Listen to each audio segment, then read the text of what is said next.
kind of far back. So we have one person here.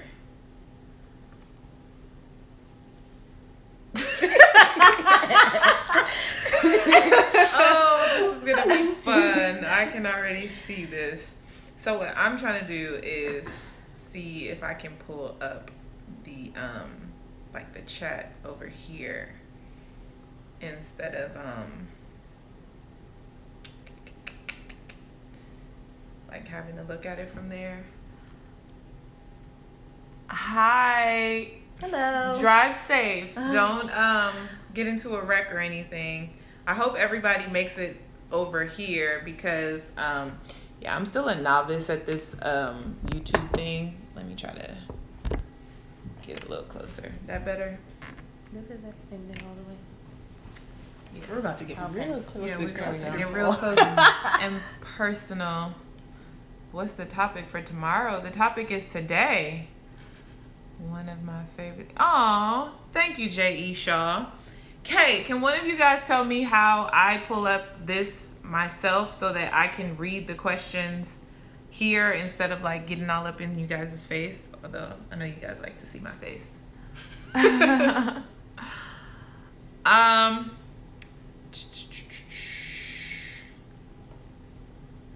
Y'all can, if you see anything you want to say, I'm gonna give people time to get here. Press live chat. On my computer, I don't see that. Do I have to like log out of myself? Go to YouTube on your phone and find the chat. Oh God. I don't see it. Thank you. Say we look beautiful. Oh, thanks. Thanks. Hey girl, hey. Use one of their YouTubes. Yeah, I might need one of you guys to log in. This is about to be telling because if y'all log in and you're not subscribed, or Yes, we are track stars. We train with Tasha. okay, let me do this.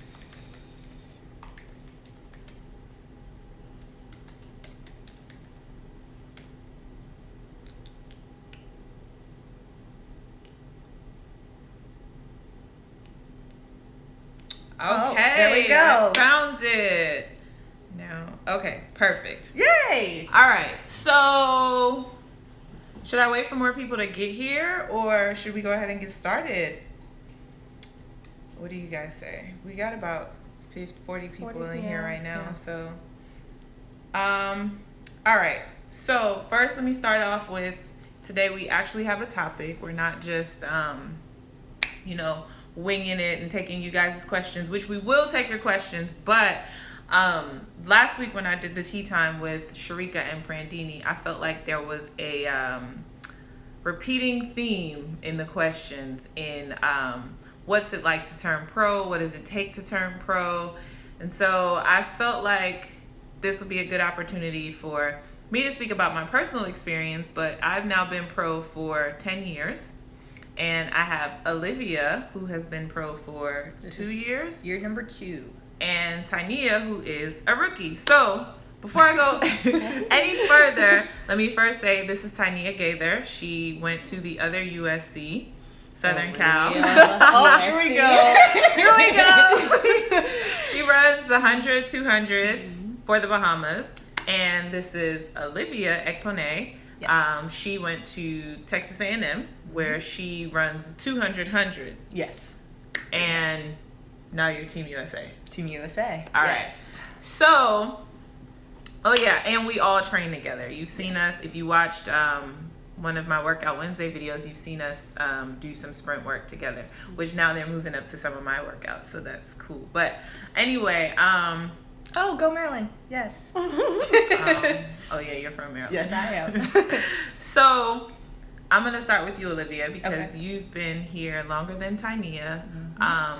What would you say is the thing that you didn't expect when you left school? Just when you thought the workouts were tough in college, and then you come here and you're just like laid out. Like, I've never been wanting to sleep on my mat after practice until I came here.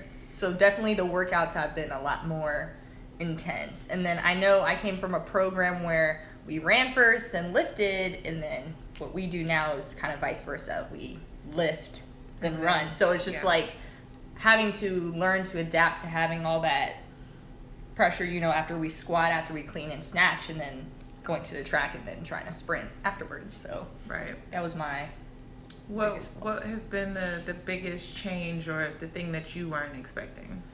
I'd say the biggest challenge that I've faced so far is just the whole motivational factor of it. Just trying to maintain my motivation throughout continuously. I feel like in college it was a lot easier. You have literally people around you all the time pushing you.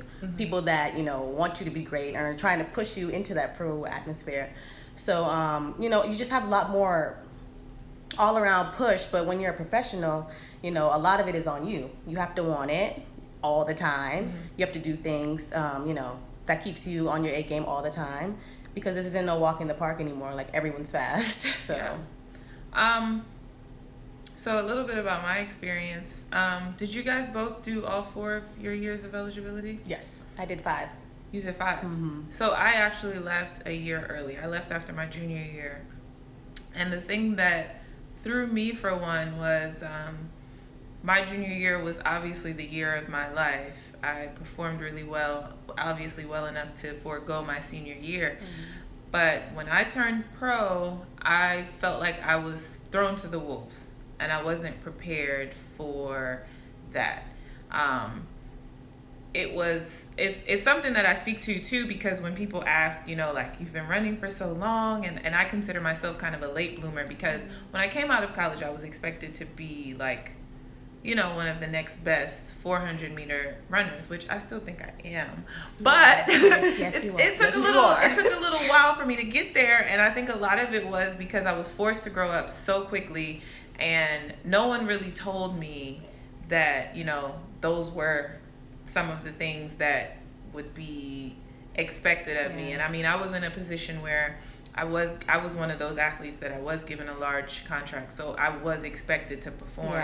And that pressure, I didn't really know how to navigate. And it's a lot different. Like you said, you don't have the support that you think you have when you're on a college team. And you have your teammates, you have your coaches, you have a training staff. You know, now you go from, you have this money that you have to manage. You got to pay your coach. Coaches, plural. You got to pay for treatment. You know, all these things that no one really told me that this is what comes with being a professional. Now, I was blessed in the sense that I was surrounded by people.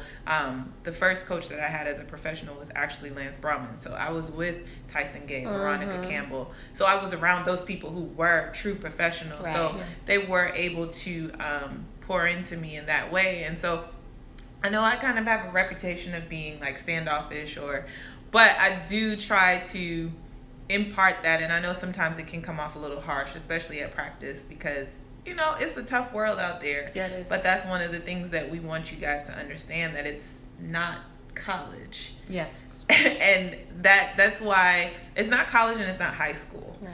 And it's a culture that I'm seeing now, that like everybody's after this going pro, and not saying that it's something you shouldn't aspire to and that it's not a great thing, but it's like, respect the process. Right. You know? So yeah. Can I add on to that? Yeah. One thing I want to say is, just training with Tasha, you kind of get to see, of course, what it's like to be a professional athlete. But on top of that, like, when we're in the college system, we have all these meets adding up to nationals. So we have, I don't know, like 6 meets before we get to like the huge stage, before we get to conference. Now, as a professional athlete, Tasha's opener, you were at a Diamond League. So it's just like, you have to be on your A game all the time. Yeah, like, there's no leading up to it. It's like, you have to be ready every single moment you step on that track. Yeah, absolutely. So that adds also to a lot of pressure too. Have you found that one of the challenges that I remember when I got to my coaches, my professional coaches, the first thing they would ask was like, well, what kind of workouts did you do in college? And my response was, this is no slight to South Carolina, because I believe South Carolina did set me up for, South Carolina and Coach Fry did set me up for my success on this level. But we competed so much that the training wasn't that important. Right. And by that I mean, my junior year, I was telling you guys today, I was on the 4x1. Yep, we were talking the about 4x4. Yep. I was running the 400 and the 200. So literally in one weekend, I could have run 5 races. Yeah. That in itself got me into Yeah. shape. Yep. And on this level, you don't have all of those races. You don't have all of those opportunities to race every week and to then race 5 times Right. for the weekend. Right. Would you say that? How has it been navigating that for you? Like, I completely understand, and I see it now that I'm like in that phase of my life. But that's when we try to take practices and like kind of gear it as if we're at a track meet. So Right. for example, like today we had 4 block starts, and then TyNia and I had 4 100s after that, and it was walk back 50. So each block start that TyNia and I did together, they had to be as if we're about to run the 100 meters at a blocks. Yeah. Then after that we had the 4 100s, so it's just like we have to push it as if we're actually at a track meet. Yeah, So through it's fatigue. kind of like gearing it toward that direction. Right. Yeah, I totally agree with that. In addition, one thing that I've definitely noticed so far, so when I first opened up this season, I did okay. About 3 races in, bam, I hit a really good time. And this was like only 3 races in, but you know, a lot of the first 2 meets were like at home or whatever. So the first time I traveled, I did pretty good. But I was training like hard. Like we've been going at it. Like I'm ready, okay? And then over time, That's the thing. Yeah, I'll let you finish because that's the thing you have to remember sometimes too. right? But over time, you know, I keep traveling and I'm going different places. You know what I'm saying? I'm missing a lot of practice, and it takes a toll on your body. Like, you know, once you start performing and you really, you know, you're missing those practice days.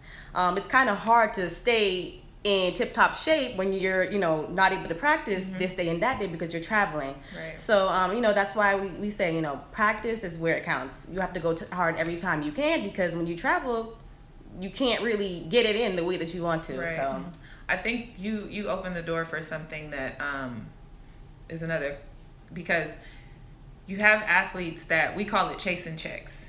And you have athletes that aren't in a position to turn down meets. If there's an opportunity to make money, they have to go make that money. yeah. But there are instances where it's like, no, you need to stick your butt at home and train. Yeah. Because think about it. When we traveled a couple weeks ago, I went to China. I left on Tuesday, got there Wednesday, competed on Saturday. Yeah. I missed all those days of training. Now, granted, I got there and I did something light for a couple of days before I competed, but those are quality days of training that I missed. Yeah. But that's a part of the job. Yeah. Yes. You're still expected to perform. You're still expected to make the team. Yep. And so people watch, you know, the Diamond Leagues, and they watch the track meets and they see the results come up and they see that you ran X, Y, and Z, and you have a day that you don't perform, and it's like, well, what happened? And it's like, all of this stuff goes into, does. you know, and if you don't know how to adjust to the time difference. Right. Yep, I was just about to say that too. Yeah. That It's tough. It is. Definitely. It's not easy. At all. That's why I feel like I'm like a broken record. Respect the process. Respect it, man. It's tough out here. Okay, let me take some questions from you guys. Frederick Grimes, what's one thing we might not know about each of y'all or other professional track athletes? Like being secret partiers or addicted to eating a certain food? Oh, God. That's fun. Okay. You want me to go first? This is a hard one for me because I feel like I am a foodie. I love food. But I don't know. This Check is a out hard these one. mugs, though. Oh yeah. Yes, Tasha. I'm trying to step the tea time game up. She did so I great. gotta stumble They're up. so cute. They're like pink and glittery. Oh, Nina, I see your question. I'm gonna ask that question next. That's a really good one. Okay, you go.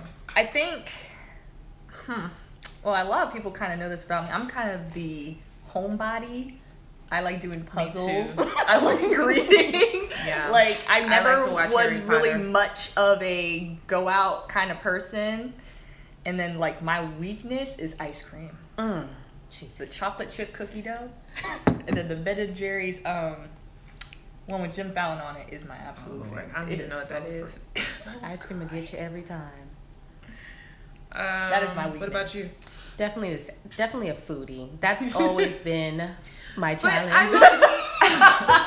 I low-key feel like that's kind of not fair because the way that we work, our metabolism, and I don't know if you guys noticed this, but like the off season comes and I'm like, ooh, I'm gonna splurge, I'm gonna eat this, I'm gonna eat that, I'm gonna eat this, and then I go to the restaurant and I have the first bite and I have no appetite because I'm not training. Yeah. So I don't crave the same calories that I would have. That's true. So, yeah, for sure.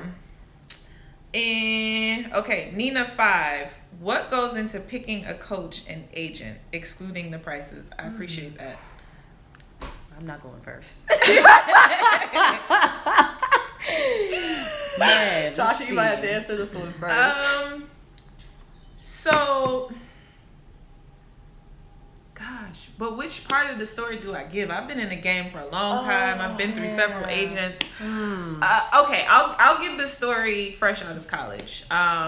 For me, it's no secret I'm very close to my mom, and my mom is very involved even to this day in my business dealings and managing me. And technically when you're in college, and like I said, I went pro early, so I wasn't supposed to be talking to agents. Right. But my college coach told my mom after, I want to say it was probably indoor nationals, he told my mom, I can't keep her here, she has to go this year. He told her that straight up. So my mom started taking interviews, and I think we interviewed Mark Wetmore, who is now my agent. God, I'm forgetting. Kevin Brown was with a company. I don't remember the name. Charlie Wells and Michael Johnson. So my mom, we kind of did the same thing that we did for college. My mom kind of approved of this group, and then now you choose. And so I met with MJ, and MJ was an idol of mine from the time as far back as I remember track. And when I sat down and talked to him, he was like straight business. And I was just like, I'm not gonna lie, there was a part of me that was green and like in awe, like, oh my God, you're Michael Johnson and you want to work with me. So I signed with him. Picking a coach, I was very adamant that I didn't want to leave my college coach at the time. But by the end of the summer, some things had happened that I just decided that, okay, I do have to go. So I ended up going to Coach Brahman. But that more so, I would say in every instance where I've switched coaches, I relied on my agent to help me make that decision, because when you have to move, it's a lot different than going to college, because you're excited because you're going to college, you're going to make new friends, you're going to be with your teammates. As a pro, it's like you're going into the unknown. You don't really have, you have training partners, but you don't have teammates. And then it's a business now. It's not just, I'm running for someone to sign my scholarship.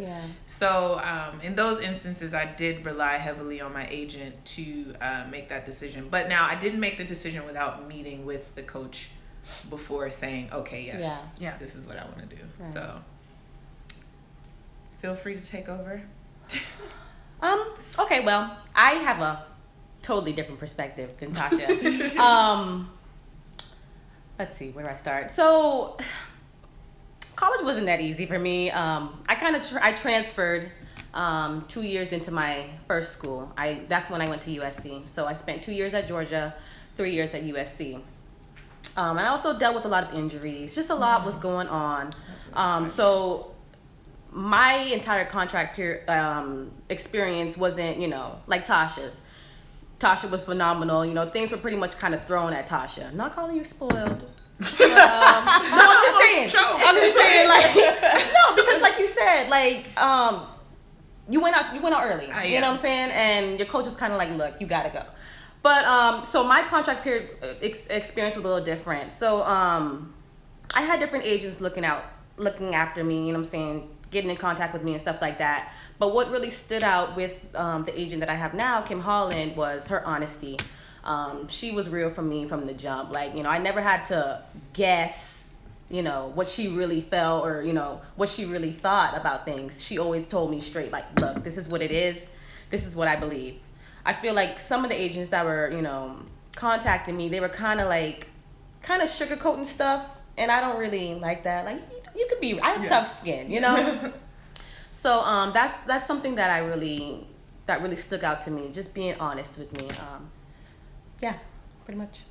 So for me, I had a spectacular junior year, and after I had that year, my coach was like, people are trying to get in contact with you. Do you want to reach out, or do you want to finish your last year at A&M? And I told my coach, I want to finish my year out. I want to get my degree and then just keep it moving from there. But my senior year, I was battling through a lot of injuries as well. I was going through Achilles problems, calf problems. It was not working for me. So for me, I kind of did the same thing that Tasha did.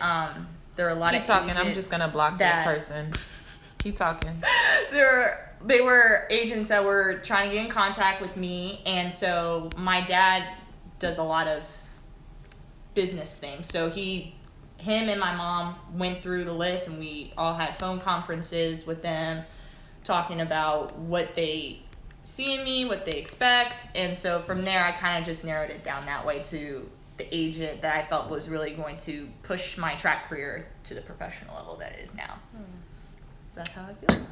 Oh, you guys didn't mention how you ended up with D2. Oh, D2. This is the fun part. Well, gosh, I don't want to talk about this. Okay, well. Was it, I mean, if you're not comfortable sharing. No, I'm so, fine. Okay. So there were a few agents that contacted me and that I contacted as well. All of them were amazing. I've seen very remarkable results from them. Amazing coaches. What stuck out with D2 to me is, this man is just so real. Like, he's just such a good person to be around. Like, every time I spoke to D2, the energy was just amazing. He was also very honest, and that's something, like I said, that's one of the main things that I go by, honesty. And D2, he was just really like, look, this is what I'm going to do for you. I'm going to do this for you. You know what I'm saying? He's just such a bubbly person. I just knew, like, you know what I'm saying? I'm very spiritual, so I just felt like, look, God put this man in your life for a reason. You know what I'm saying? I can't even remember how I heard about D2, but everything just happened perfectly. And I was like, you know what? I just felt it. Yeah. He's the one. I kind of felt that way too. When I met D2 through my mentor, and I've kind of voiced that I didn't want to stay at Texas A&M for my professional career. I love the school, love the coaches, love the athletes, but I'm just ready for that next step. And so I understand that as a collegiate coach, like, their main focus is their collegiate athletes, and I completely accept it. There's nothing personal with it. It's just, it is what it is. And so my mentor was like, hey, like, I know a coach that's right outside Austin. He trains Natasha Hastings. You might want to give it a try. And I was like, all right, we're going to go to Austin. Yeah, use your name. And so from there, I actually had one practice over the summer, and we did block starts. And literally the time period that I was there with D2, I felt like it took me forever to grasp while I was in college. And it's just because there's just so many girls at one time. So obviously the individual, that's another thing. So I was able to get that undivided attention that I need. And that's what I love about D2. Like TyNia said, he's very honest, bubbly, but at the same time, when it's time to get down to business, he knows how to turn the switch. It's like, okay, I need y'all to focus. So then we know block starts, we gotta be focused, don't laugh it, just get the work, put the work in. And so that's how I kind of took it. So you guys are kind of touching on something that made me think about, if someone could have told me 10 years ago, what would I have wanted them to tell me? And you said it a couple of times that coach was honest, your agent is honest. Get out your feelings. Nothing is going to be given to you. This is a business. It is. Unfortunately, there's politics involved. So a lot of times you'll feel like, you deserve something, or you should be in whatever position, but you're not for whatever reason it might be. But at the end of the day, you have to get out there and perform so that there's no question for you to have the things that you believe you're supposed to have.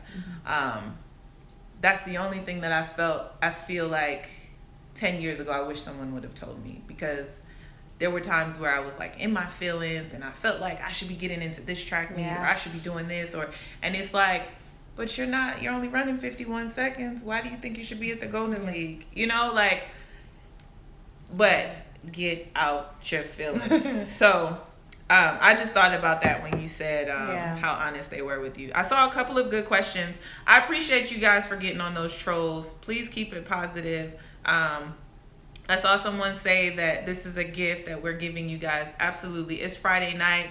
Just like you guys could be doing something with your time, we could be doing something with our time. So I really appreciate you guys getting on those people. Let me scroll back up. Someone asked who are our sponsors and how did we decide to pick that. I kind of answered that on my last tea time, but I think this is a good, because we have different situations here. So I feel like this, if everybody's comfortable answering that. Okay. My sponsor is Adidas. Love Adidas. I've always loved Adidas. Always. Since I was a young girl, I've always loved Adidas. How my sponsorship came about is Adidas basically offered me the best deal. To keep it real, they offered me the best deal, so that's what I went with. So for me, your girl is free right now, but we are working and we're striving to be very successful. So even though I'm not a like sponsored athlete, I'm still very positive, and I know like Natasha was saying earlier, we gotta trust the process. So right now I'm just trusting that all my hard work is gonna pay off later down the road, and there will be no problems from there. Yes, ma'am. Also, to understand, sponsors come in different packages. So automatically, I think when we ask the question, who's your sponsor, we think of a shoe company. But there's other, they may not be as, the shoe companies are obviously probably more than likely going to be your biggest sponsor. But heck, some meals every now and again, some supplements, right? Some helping out with my massage bills, all of that stuff adds up, and that is sponsorship too. Yes, it is. So don't get it twisted. Like, so another great question here.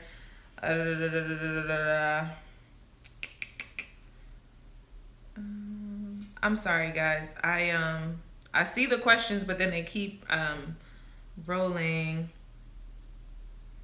Do you think athletes should compete in college for a couple years before going pro? My personal opinion is yes. In the case of track and field, we've only seen one case where it has been successful, and that is Allison Felix. Everyone else is just, and in all fairness, I think they still need time to develop. At 18, I'm sorry, I was still a kid. We some grown women out here racing. You know what I'm saying? Like, very true. And I think if I don't really like to draw comparisons to other sports because I feel like it's apples to oranges, but I feel like there's a reason why in basketball, in football, in you have to go to school for a year. There's a reason why that's in place. So I'm totally for going to college, and even someone who left early. Let me tell y'all something. That 3.5 years of my life, I will go back and do it over, not change a thing. It was the best 3.5 years of my life. Don't be in a rush to grow up. Please don't. Please don't. Don't rush. Just breathe. Be patient. I haven't even been out the game that long, and I'm telling you, don't rush. Curtis, I don't know if you're talking to me, if I'll be a good agent when I retire, but maybe so. Thank you. Someone said, how do we deal with jet lag? Did you see that? Okay, we'll get to that, but I want to answer this one. I think this one is a good one. Is it true that elite track and field, this is from Rod Junglis, you must be a West Indian. Is it true that elite track and field athletes face burnout and injury on the circuit? If so, what leads to the burnout? Is it overtraining? Oh, wow. Y'all want me to take the lead on this? Yeah, you can take the lead. Ooh, I'm sorry, excuse me. I think all of the above is true. And I think that there's no one right answer to this, or there's no single thing that can cause this. But if you are racing a bunch and not training, you're probably going to burn out. If you are racing a bunch and you're racing a bunch, but you're now asking your body to do something that you're not prepared to do because you're not training, you're going to get injured. if you're not sleeping enough, if you're traveling too much, traveling a couple hours from South Carolina to Kentucky is a lot different than traveling from Texas to Rome. Yeah. All of that plays a part. You guys have anything to add? You pretty much nailed it there. I think, refresh me on the question again, because I saw something that made me want to say something. Is it true that elite track and field athletes face burnout and injury on the circuit? Yeah, so I feel like burning out can happen in different forms. I feel like, honestly, a lot of people burn out mentally as well. Yes. Track is very strenuous, like all around. Financial, in some cases financially, emotionally, physically, all of that. So it just becomes very overwhelming sometimes for some people. So like I said in the beginning when we first started talking, it's something that you have to want and continue wanting. That's the only way that you can make it, as far as the Tashas of this sport. Oh. Really? You're making me blush. I'm just saying. Oh, Vicky, I appreciate that. Otto Bolden has been pushing to change the false start rules. Can you give some of your opinions, pro and con?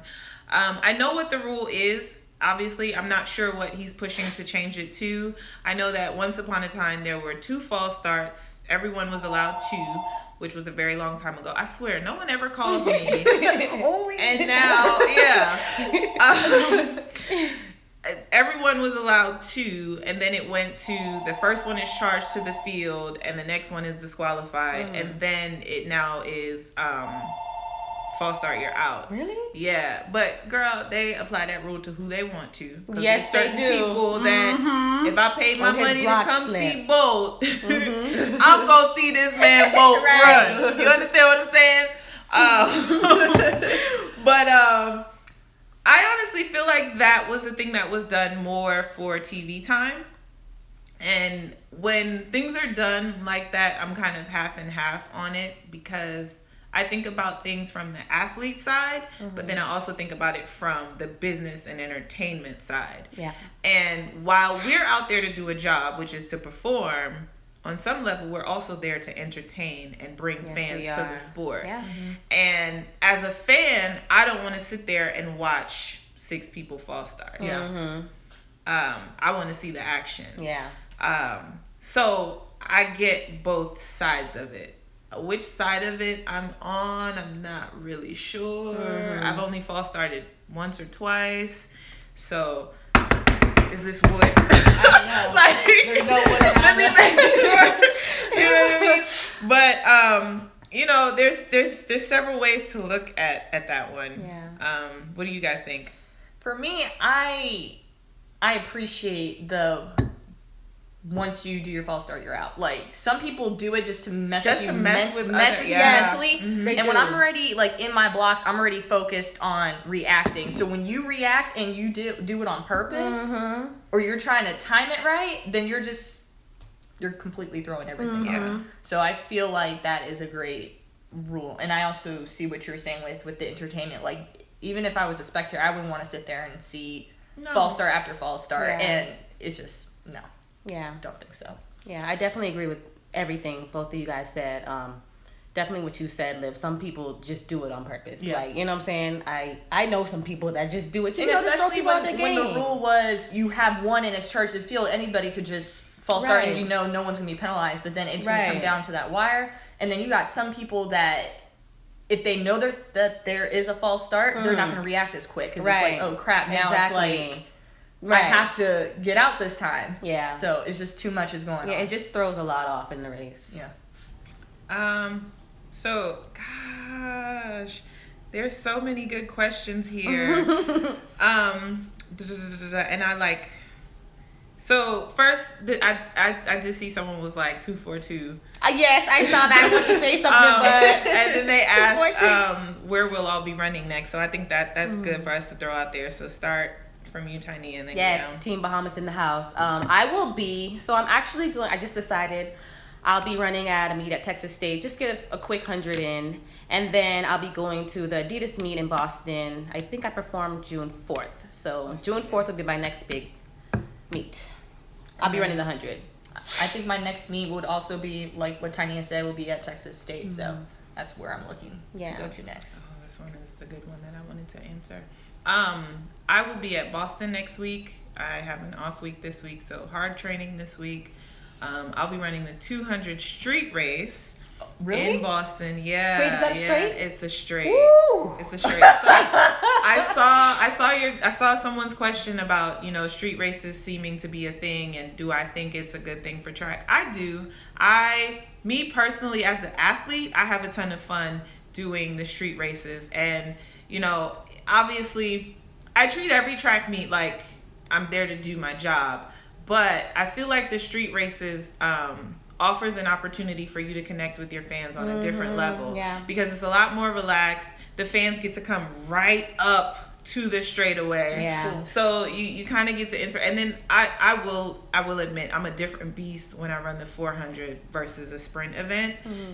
If I'm running the 400, that's why if you guys have noticed my vlogs lately, I'm not really vlogging on race day because sorry, y'all don't want to see that, Tasha. But the 200, I have fun with that. So I can have a little bit more fun with that. And it's a street race, so it's not going to affect your rankings in any major way or anything like that. So I think it's dope. I think we do have to be mindful and more creative in how we bring fans to the sport. Definitely. And I think that the street races are definitely a way to go with that. Definitely.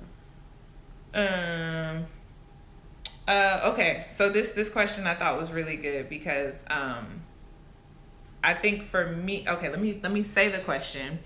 Has the rise of social media, i.e. Instagram, Twitter, YouTube, etc., and the importance of creating your brand beyond the track created a distraction, or do you like showing the other facets of your lives? That's a good question. I think it's a really good question, particularly for me, because I got started at a time where social media wasn't really that big. And so my career has kind of grown with social media. So I'm trying to figure out how to answer it. It's kind of like a mixture of both. Yes, Yeah. absolutely. It's branding yourself, but also showing other people, like you guys who are huge fans, like what we're all about. Because why do you follow people on social media? You try to see what they're doing, how they act, how they present themselves. With girls, we like to follow the makeup, the curly hair, whatever we want to do. But I think it's kind of a mixture of both. And it's great how, like you said, you get to move your social media with how the trend is going. Yeah, I agree. So I used to be super big on social media. I'm kind of slowing down as I get older. I don't really know why, but This girl am. is the selfie queen. I take a lot of selfies, but I don't And post y'all them. selfie Let's get that clear. queen. People think I'm the Right one. I don't post them. But no, seriously, but one thing I've always noticed is the people that want to see you do great are able to do that through social media. So a lot of people from back home and, all over, people that actually follow me, they really appreciate me keeping them in tune with what I got going on. So I do a lot of Facebook posting, and they're always like, thanks for letting us see what's going on. I'll make pages for big meets, the Olympics when I went. I'll make a page so people can be in tune with what's going on, and people really do appreciate that. And, I've noticed that a lot of the people that support me are way more interested now that I've started to, show them what it's like to be a professional athlete, and, showing them what it's like to, travel and compete. So, I think it's a great thing, but it can also be a distraction depending on how you use it. Yeah. I'd say I've experienced both sides of it in that, more so I would say the response that I get from people, some people are like, you're way too into social media, or I've gotten this before, you're too pretty and you're way too focused on wearing makeup than going out there and racing. And it's like, let me explain something to you. It takes 15 minutes for me to put my makeup on. If that 15 minutes is the reason why I had a bad race, I have a lot bigger problems than that. As well as, but it does create a situation where, you kind of make yourself vulnerable. In that you open yourself up, and this is, so I have like a love-hate relationship with social media, because social media has been great for me in terms of building my brand. Outside of Under Armour, I didn't have like a major machine behind me pushing my image out there and pushing my story. And so social media, social media has allowed me to tell my story and to be transparent about the journey. And for me, the biggest gift, honestly, after the Olympics, the finals in Rio, and I placed 4th, and I was totally dejected. I was like, I came so close, but you know, I don't have that individual medal.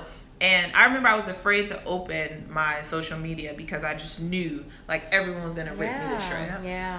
But I remember I went to see, after the race, all of my family was there. I went to see all of them. We cried, we kissed, we said I loved you, went back to the hotel. Michelle Carter was my roommate. She met me in the dining hall, and Michelle and I just have that relationship that she just gave me a hug. We didn't say anything. We ate. Like, she was just that moral support. I didn't look at my phone until the next morning. But I opened my phone the next morning, and the outpouring of love. I didn't have not one negative message. And for me, I felt like I had touched so many people because I told the story that I was 10. Oh my God, I feel like I'm about to tear up right now. This is not happening.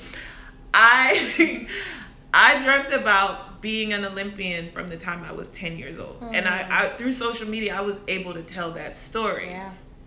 And so it put me in a place where I realized that that same 10-year-old girl was probably watching the Olympics and connected to my story in whatever way that she was able to. So no, I didn't win a medal that night, but knowing that I touched someone, just one person out there, and you know, I send the message that never give up on yourself.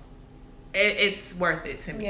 For so sure. I can't believe that we just had this moment. I'm a thug.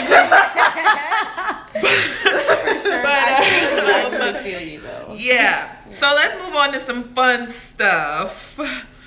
That was deep. Yeah, we really got a deep. little deep there. So let's Family. Oh, my brother. Hi, Justin.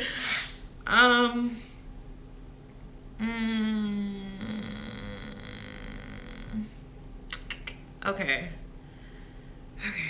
I'm trying to find a fun question, guys.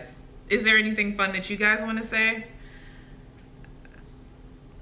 Oh, okay. Someone asked, what's our favorite music?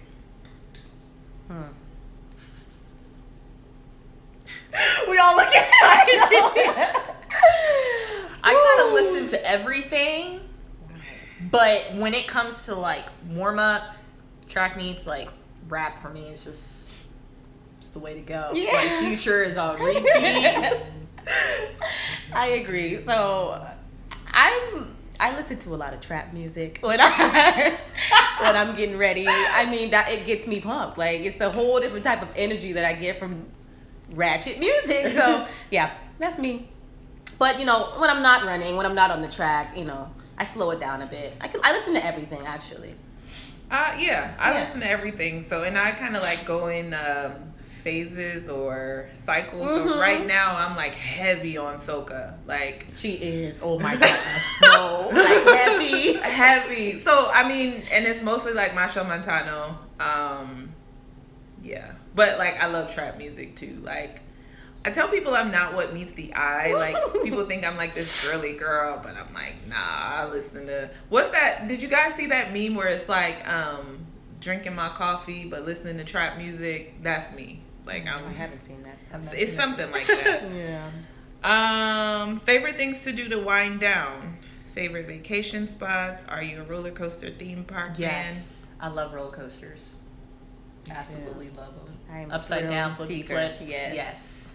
But it's kind of hard to find the time to do that because our There is schedule, no time. there's no Man, time. We get It's 6 weeks out of the year for vacation. So it's literally start training October, November. We run all the way to August, and by that time, it's just I would rather just kind of catch up on sleep, my shows. For real.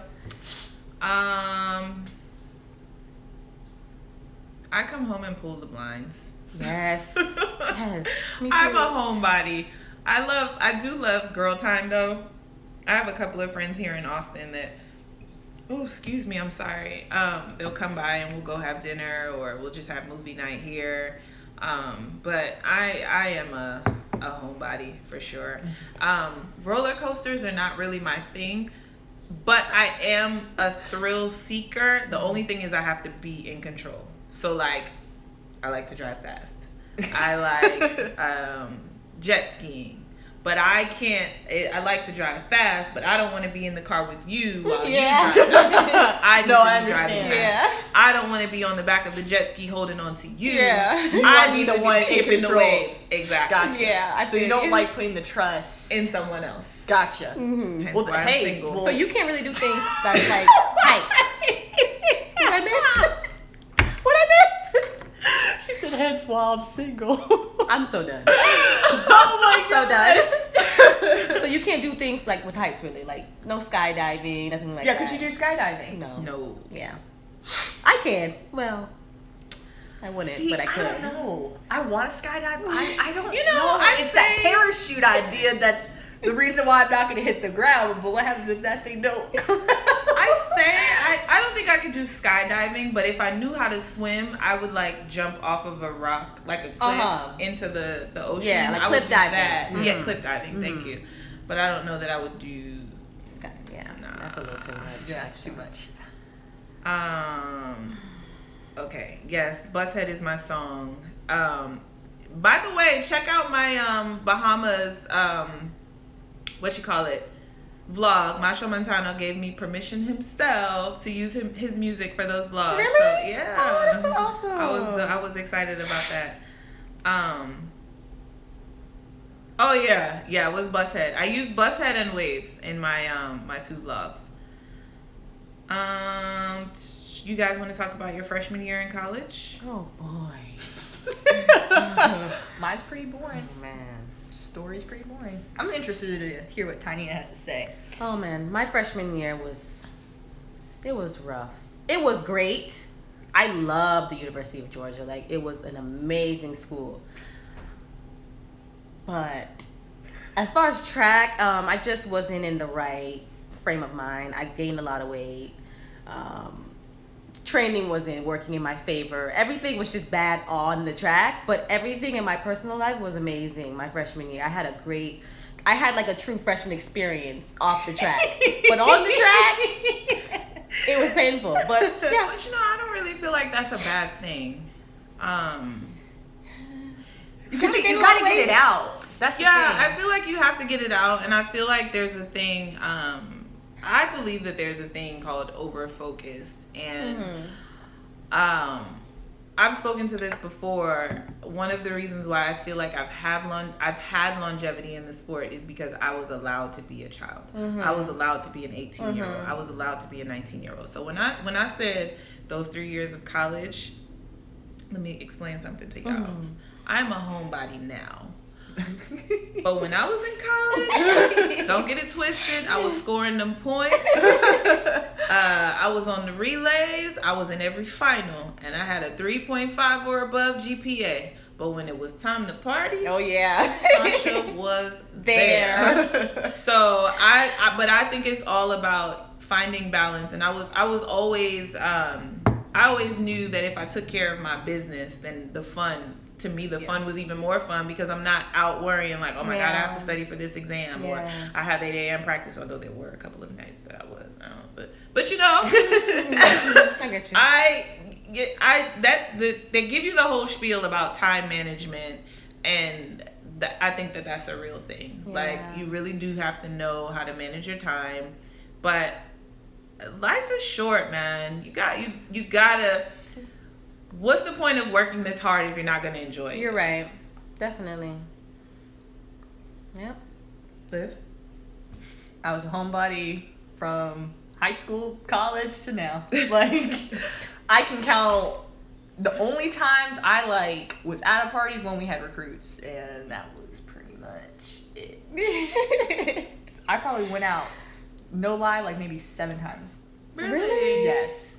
Wow. Like, Liv. I did not do anything. Just not but your thing. I was the studier. Yeah. Like, Your husband's you gonna would love find you. me. He is. Because even as I'm now the homebody and I don't really go out, but there's still like that every so often that I'm like, hey girl, let's go shake a tail feather. You know, let me make sure I still got it. Yeah. You know? Oh my God. I feel you.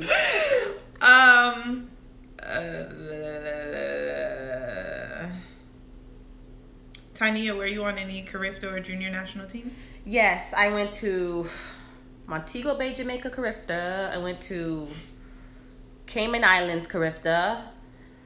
I went to Singapore. Olivia Yes. and I both went to Singapore. The first World Youth Yep. Olympics. Yes. Oh my God, that was amazing. That was a lot of fun. It We were was there fun. for a whole month. Yes. It was great. Yes, it Y'all was in went for Singapore. We were there for a month. Yeah, And we I both had a went there. blast. We had fun.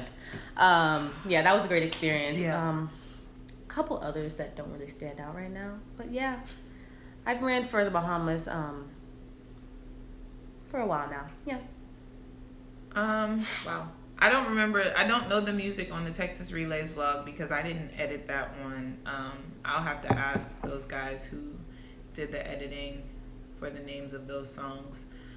If you didn't run track, what other sport would you do? For me, I think it would be golf. Yeah, just because. Okay, let me explain. loves Let me golf. explain. She does. So, when I was little, like I literally every single day was a different sport, from figure skating to softball to swimming, gymnastics, you name it. I pretty much did it. And my mom was like, "We gotta narrow this down because every day I can't be driving all over the state of Maryland to get you where you need to go." So I narrowed it down to golf and track. And golf, the reason why I did that is because my grandpa kind of taught me how to do it. And then I had the best golf coach in the world. He was very fun, made golf very entertaining for me. I enjoyed the sport, but then when it came down to figuring out what I wanted to do when I went to college, I was like, I can't see myself hitting golf balls all day. So we're just going to narrow it down the track. I loved sprinting. I loved the environment. I liked how fast it was. So I think golf would be the answer for me. The only reason why I like golf is because I get to dress up. But For golf? Golf? Yeah, you can make those golf outfits real cute. You sure can. But I ain't hitting them balls nowhere. They ain't going to I nobody's can see holes. polo match. That you can get really, really you can get dressed real up. jazzy for that. Can I Yeah. wear a hat to that too? Yes. You sure can. Did you not see my big hat? I'm here for it. Yeah. I'm here for it. Ashley Miller, Natasha, I still think you should give my dating show idea a try. I'm telling you, running into love. It can be like The Bachelorette, not Flavor of Love. The thing about it is I would be so embarrassed. Like, I don't do well with like people showing me affection. It's the weirdest thing. But I don't know. I just feel like I would blush the entire time. It would not work for me at all. That would probably make it entertaining though, that I would be like, oh my God, this is so uncomfortable. There were a couple of good questions up here. You guys need a show. For years there has been a misconception of track girls. I swear we are the most on point, my opinion. I agree. I That would agree. be amazing. I agree. But that's a lot. That's a lot of why I'm doing this, because I feel like there are misconceptions out there about track girls, track period. And I feel like if one wins, we all win. So, putting this out there and letting you guys know, like, hey, there's another side to what you see on TV for an hour every 2 weeks, I think is valuable for the sport. Yeah, so for sure. Kago Meffin. Some of these questions, guys, we've already answered, so you probably came in a little late, but this video will be available for you to go back and watch later to see if we answered the question. This one's a good one. Do you change your goals throughout the season? For me, I kind of have like a general goal of what I want to achieve, but I have like, I guess, little milestones that I want to hit to get to that point. So, for example, like on my mirror, I have like my ultimate PR that I want to hit. But then going into a meet, for example, when we compete on Tuesday, I'll have like another post-it note saying what time I would like to hit, or it's pretty much steps leading up to the bigger goal, if that makes sense. So I guess it wouldn't necessarily change. Like, I still want to hit the goal. Yeah, but there's other things I have to do, to get there. I guess I'm kind of with you on that. Like, at the beginning of the year, I didn't do it this year, but in the past, I've set like time goals that I want to run by the end of the season. But then week by week, you kind of have a different goal. Yeah. I feel like we set these goals, and they're these huge, like, you think about it and you're like, oh my God, how am I going to do that? And I feel like it's more realistic and more manageable when you break those goals down into parts and steps. Yeah. So it's not so overwhelming. Exactly. Yeah. So yeah, when I go to the track meet next Saturday, I won't necessarily have a time goal in mind, but I will have an execution goal in mind in how I want to run this, or how I want to run that race. And you know, I know that I ran this time the last time, so I would like to run faster than that, but I'm gonna focus on executing the race. So that's kind of how I do the goal thing. I'm exactly like you, Tasha. I do the same thing. You know, you always start off the year, look, make world champs, make the Olympics, whatever is the bigger picture, that's your main goal. But I also have those milestones, like, you know, PR, do this. After, you know, my third meet this year, I'm like, okay, now it's time to get faster. You ran this, now it's time for you to do this. But like Tasha said, throughout the week, we also have these, you know, little minute goals, you know, execute this week at practice. This is what your problem was at this meet.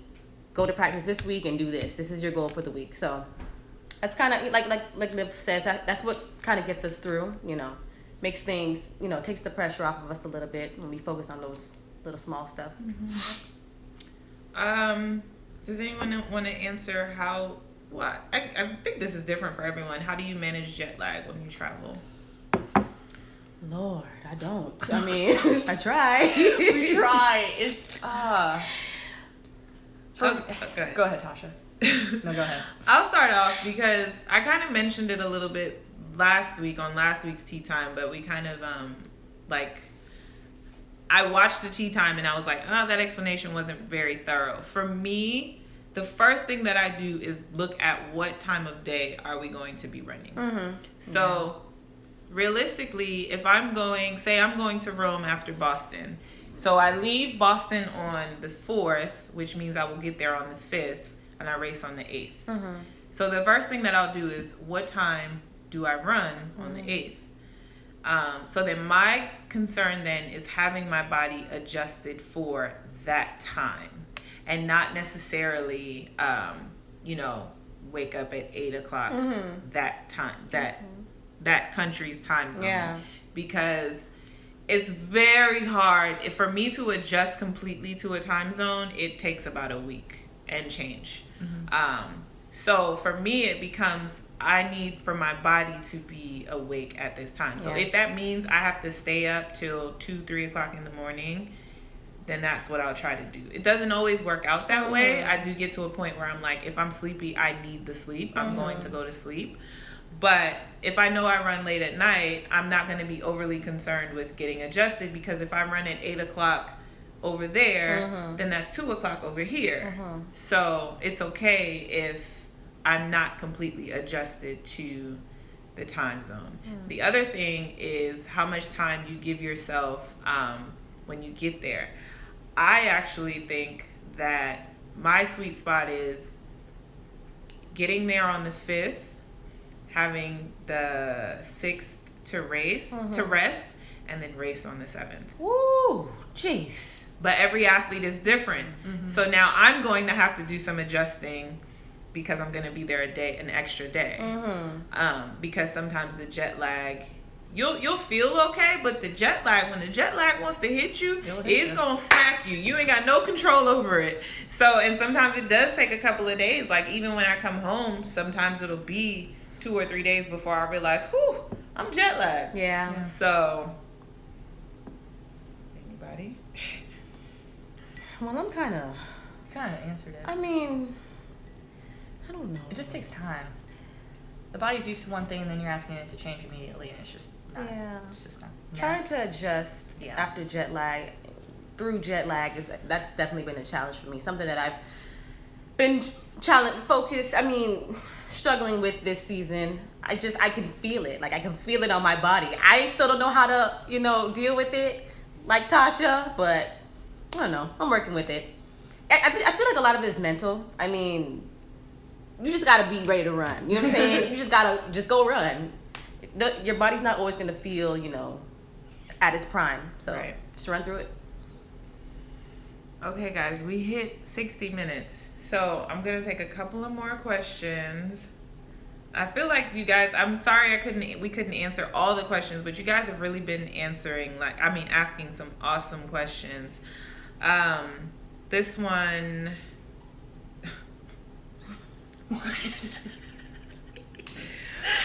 Well, okay. So I saw a question earlier. Would I run for another country? No. It's a little too late in the game for me. I had the option of running for Great Britain,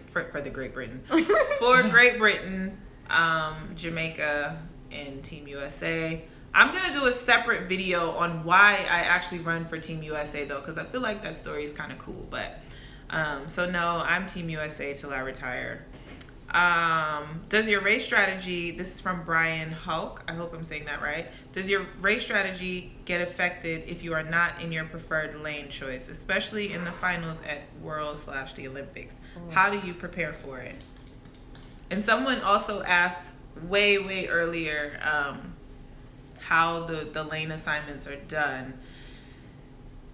Let's do this question first, and then I'll do the lane assignments. For me, the strategy does not change.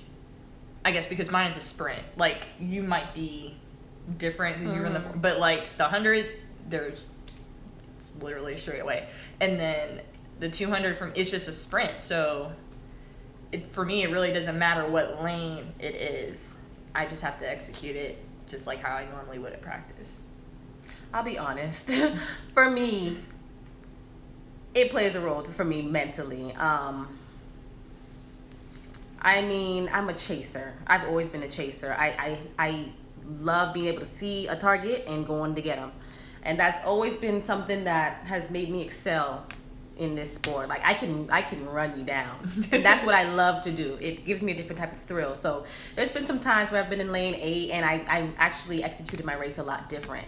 And that's on me mentally. It's just about how you handle it mentally. But it's definitely something that you have to be able to overcome, because on this level, you're going to be in the 1s, you're going to be in the 8s, especially as a rookie like me. I've been in the 8s and I've been in the 1s. So it's definitely something that you have to work through and overcome. So, with that being said, me being the veteran here at the table, I've been in the 1s, I've been in the 8s, I've been in the you ain't in this race. So, with that, the fact that I have a lane, I'm blessed for the opportunity, and I'm gonna go out there and do the best that I can do. And that took some maturing. Yeah. That took some getting out of my feelings and feeling like something is supposed to be handed to me. But the lane assignments, who's in front of me, who's behind of me, sometimes it makes a difference. Everybody knows I like to go out hard. Well, I realize now that people are trying to chase after me. And I realize now that some people are using me as their rabbits. Not I. I'm a little bit more seasoned now. I can do things a little bit differently. So, sip tea.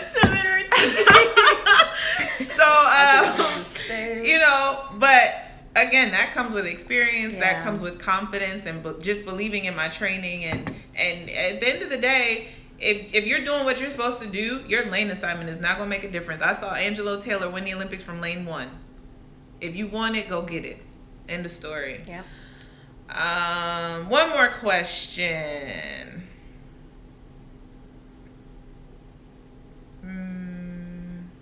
Exactly. Wade broke Yes, he the did. world record from lane 8. They never saw him. Never saw him. Never saw him. He never saw them. He never saw them. Yes. Gosh, I saw another question that I thought. Oh, I said I was going to answer the lane assignment. So there's 2 different protocols. First, I'm going to explain how it works at a track meet, i.e. a Diamond League track meet or a World Challenge meet. Typically, there's a technical meeting. This is typically. There are some instances where meet promoters are like, I'm just going to put y'all where I want to put y'all. Deal with it. Yep.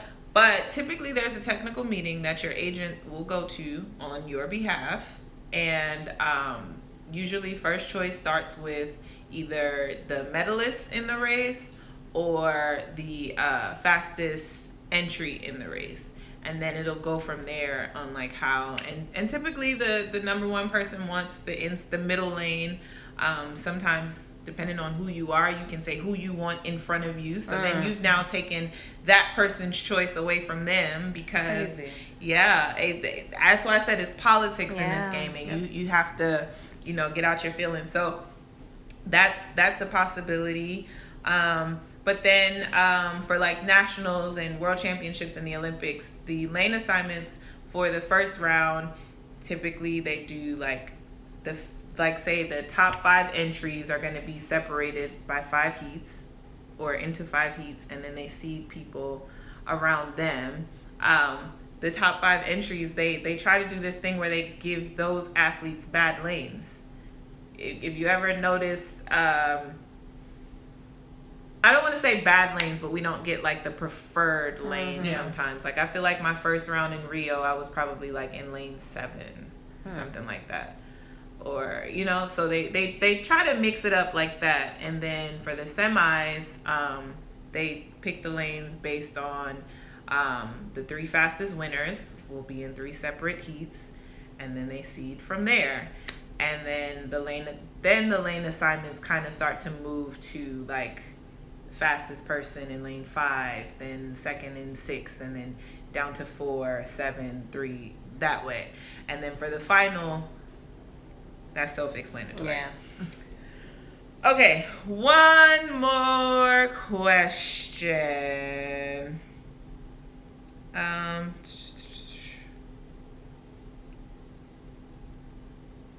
Thank you guys so much for the love. I really, really appreciate it.